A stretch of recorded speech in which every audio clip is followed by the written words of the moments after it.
نہ صرف وہ واپس کی جائے. اب جمعرات کو پھر ان کی تقریر سننے کا کیا فائدہ جب مسئلہ آج ختم ہو گیا ہے. لیکن میرا سوال یہ ہے کہ 15 اکتوبر کو عوامی نیشنل پارٹی نے جس تقریر کی بنیاد کے اوپر ان کو خراج تحسین پیش کرنے کے لیے جلسے کا انعقاد کرنا تھا,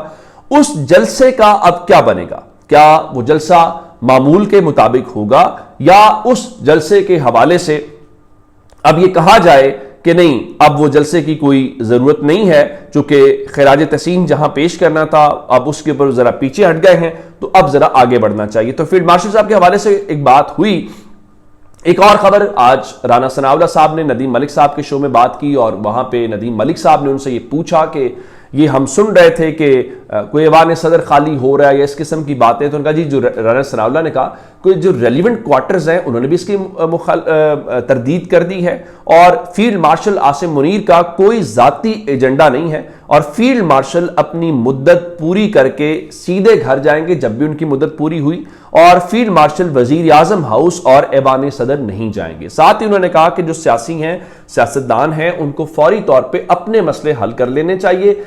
کیونکہ وہاں سے کوئی مداخلت نہیں ہو رہی, تو اپنے مسئلے حل کر کے اس میں سے کوئی راستہ جو ہے وہ پیدا کرنا چاہیے. اچھا, اس سے ہٹ کے جی جو ایک ڈیولپمنٹ اور ہے وہ سپریم کورٹ سے ہے, اور پھر کچھ سیاسی خبریں مزید آپ کو دوں گا. آپ کو یاد ہوگا کہ ستمبر کے مہینے میں سپریم کورٹ میں 5 ججز گئے تھے, اور ان 5 ججز نے جہاں پہ طارق جہانگیری صاحب کو جب روکا گیا, انہوں نے تو اپنی اس روکنے کے حوالے سے ایک درخواست دائر کی, اپیل کی, جو کہ ان کو انٹرٹین بھی کر دیا گیا, ان کو ایز اے جج ریسٹور کر دیا گیا, اور وہ جو آرڈر تھا واپس لے لیا گیا. لیکن 5 ججز نے کچھ درخواستیں دائر کی تھی, اور ان درخواستوں کو اس وقت باقاعدہ اعتراض لگا دیا گیا تھا, اور جب جسٹس بابر ستار اور دیگر تھے ان کا اگر اعتراضات لگے تو ہم آ جائیں گے. لیکن آج حیران کن طور پہ اسلام آباد ہائی کورٹ کے جو 5 ججز جن کو آزاد ججز تصور کیا جاتا ہے, جس میں جسٹس محسن اختر کیانی ہے, جس میں جسٹس سردار اعجاز اسحاق صاحب ہیں, جس میں جسٹس بابر ستار ہیں, جس میں جسٹس طارق جہانگیری ہیں, جسٹس سمن رفعت امتیاز صاحبہ ہیں, ان 5 کے 5 ججز کی جو آئینی درخواستیں ہیں ان کو آج سپریم کورٹ آف پاکستان نے وہ نمبر لگا دیا ہے CP43, یعنی CP 43/225, اس کو نمبر لگایا گیا ہے, اور بتایا گیا جی کیس پینڈنگ ہے, جس کا مطلب ہے کہ ان درخواستوں کو آج سپریم کورٹ آف پاکستان نے ابتدائی سماعت کے لیے ذرائع کے مطابق منظور کر لیا ہے, نمبر چکے الاٹ ہو گیا ہے. اور ان ججز نے الگ الگ سے درخواستیں دائر کی تھی, اور اس میں جو جسٹس سرفراز ڈوگر ہیں ان کے انتظامی جو فیصلے ہیں یا ان کے اختیارات ہیں اس کو ان 5 ججز نے چیلنج کیا تھا. اب اس میں سب سے امپورٹنٹ بات یہ ہے کہ یہ آپ نے ابتدائی سماعت کے لیے منظور تو کر لی ہیں, یہ 5 کی 5 درخواستیں سماعت کے لیے کہاں پہ لگیں گی؟ کیا یہ سپریم کورٹ خود سنے گی, یا ایک بار پھر چونکہ کہا جائے گا اس میں ایک آئینی مسئلہ ہے, آئینی گتھی سلجھانی ہے, تو ایک بار پھر اس کو پاکستان کے سب سے جید اور بہترین جو آئینی اذہان ہیں جن کو آئینی بینچ کہا جاتا ہے, کیا یہ ان کے سامنے لگیں گی؟ اور مجھے یوں لگ رہا ہے کہ جس طرح جناب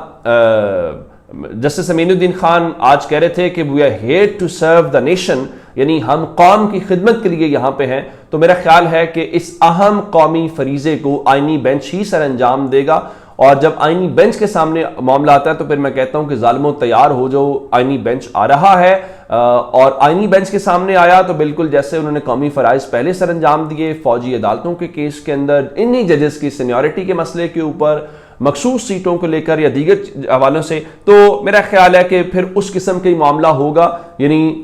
پھر ایک آپ یہ توقع نہ رکھیں کوئی ایسی چیز ہوگی. مجھے پھر یہ خیال آئے گا کہ اگر یہ کیا جا رہا ہے تو اس کا مطلب ہے کہ آپ اس معاملے کو اب شاید نمٹانا چاہتے ہیں کہ کہیں مستقبل میں جس طرح سے پہلے کیا ہوا کہ ججز کو دھمکیوں کے حوالے سے کہا تو ان کا جی ہمارا وہ معاملہ پینڈنگ ہے, تو کہیں ایسا نہ ہو جس میں یہ ججز کل کو کہیں کہ ہمارا معاملہ پینڈنگ ہے. میرا خیال ہے اس معاملے کو نمٹایا جانا مقصود ہے. اس کے بیچ میں عمران خان کے حوالے سے خبر اور سن لیجئے, اور وہ خبر کیا ہے کہ اب چونکہ توشہ خانہ 2 کیس کنکلوڈ ہو رہا ہے, اور 9 مئی JH کے حملہ کیس جو ہے اس حوالے سے آج سماعت 20 تک چلی گئی. خان صاحب نے کہا جی میری یہ ایکسرسائز کا ٹائم ہے, میں پھر ایکسرسائز کروں گا, شاور لوں گا, کافی شافی پیوں گا, اور پھر میں آؤں گا. تو پھر سماعت آگے چلی گئی. اب اطلاعات یہ ہیں کہ ایک ان کی پارٹی کا جو فورن فنڈنگ کیس ہے اس کو بھی شاید کھولنے کا فیصلہ کیا گیا، گو کہ 2023 میں جو بینکنگ کورٹ ہے اس میں عمران خان کی ضمانت کنفرم ہو گئی تھی، لیکن اطلاعات کے مطابق اس کیس کا بھی فیصلہ کر لیا گیا ہے اور اڈیالہ کے اندر ہی عدالت لگے گی۔ تو میرے خیال عمران خان تو کہیں گے مجھے کیا مسئلہ ہے، میں تو پہلے اڈیالہ میں ہوں، آپ میرا تو ویسے ہی سارا دن اگر مجھے جیل میں رکھیں گے تو میری بڑی پریشانی ہے، میں اکیلا رہوں گا۔ تو چلیں اس بہانے آپ آتے ہیں، سماعت ہوتی ہے، لوگوں سے ملاقات ہو جاتی ہے، جج صاحب سے ملاقات ہو جاتی ہے، وکلا کی باتیں سن لیتا ہوں، تھوڑا دن اچھا گزر جاتا ہے، کوئی ایکٹیویٹی ہو جاتی ہے۔ خان صاحب تو کہیں گے 2-4 اور کیسز کھولو، سارا دن فری بیٹھنے سے، اکیلے بیٹھنے سے بہت بہتر ہے کہ کم از کم کوئی انٹریکشن ہو۔ اور پھر اس سے ایک اور بات یاد آئی، عمران خان کی جنم دن کے موقع کے اوپر ہم نے کہا کہ جو محسن نقوی ہے انہوں نے پاکستان کرکٹ بورڈ نے، دنیا بھر کی ویب سائٹ نے، وزڈن نے، ESPN کرکٹ انفو نے، انہوں نے سب نے عمران خان کو ان کی برتھ ڈے کی مبارکباد دی۔ اور میں نے کہا پاکستان کرکٹ بورڈ نے اس سے پہلے کوئی تنویر کے اس قسم کا نام تھا، ایک غیر معروف قسم کے کھلاڑی تھے جنہوں نے صرف 5 میچز میں پاکستان کی نمائندگی کی تھی، تو ان کو مبارکباد دی۔ اور آج آپ حیران ہوں گے کہ جو سلمان بٹ ہیں ان کی برتھ ڈے ہے، اور یہ پاکستان کرکٹ بورڈ کے آفیشیل اکاؤنٹ سے لکھا گیا 135 appearances for Pakistan 5209 runs including 11 centuries in international cricket, happy birth day Salman Butt. یعنی میں نے کہا یہ ہوتا ہے وین اور یہ ہوتی ہے محسن نقوی اپروچ، کہ سلمان بٹ جو کچھ انہوں نے انگلینڈ میں کیا، جو کچھ انہوں نے پاکستان کے آصف اور عامر جیسے کھلاڑیوں کو ضائع کیا، وہ ان کو مبارکباد دینا پاکستان کرکٹ بورڈ نہیں بھولا، لیکن اپنے لیجنڈ عمران خان کے حوالے سے ان کو یاد نہیں ہے۔ تو میں نے کہا بالکل ایسا ہی، کیونکہ پاکستان کرکٹ بورڈ یہ سمجھتا ہے کہ جو سلمان بٹ ہیں ان کی پاکستان کرکٹ کے لیے گراں قدر خدمات ہیں، اور وہ سمجھتے ہیں کہ پاکستان کی نوجوان نسل کے لیے جو ایک وہ کہتے ہیں نا کہ آئیڈیل یا انسپریشن، وہ بالکل سلمان بٹ ہیں۔ اور بالکل ویسے ہی جیسے خود جو محسن نقوی ہیں وہ ماشاءاللہ سے پاکستان کے نوجوانوں کے لیے ایک سکسیس سٹوری ہیں، تو جب وہ خود ایک سکسیس سٹوری ہیں تو میرے خیال سے وہ دوسرے لوگوں کے سامنے بھی پورٹرے کریں گے۔ لیکن کیا اس کو مٹانے سے حقیقت چھپ جاتی ہے، حقیقت تبدیل ہو جاتی ہے؟ یہ بالکل ویسا ہی ہے جس کو آپ کہتے ہیں نا کہ سورج کو چراغ دکھانے کے مترادف۔ اس سب سے کیا ہوا؟ عمران خان کا قد چھوٹا نہیں ہوا، لیکن جنہوں نے یہ حرکت کی وہ بونے ضرور ثابت ہوئے۔ اپنا بہت سارا خیال رکھیے گا، خدا حافظ۔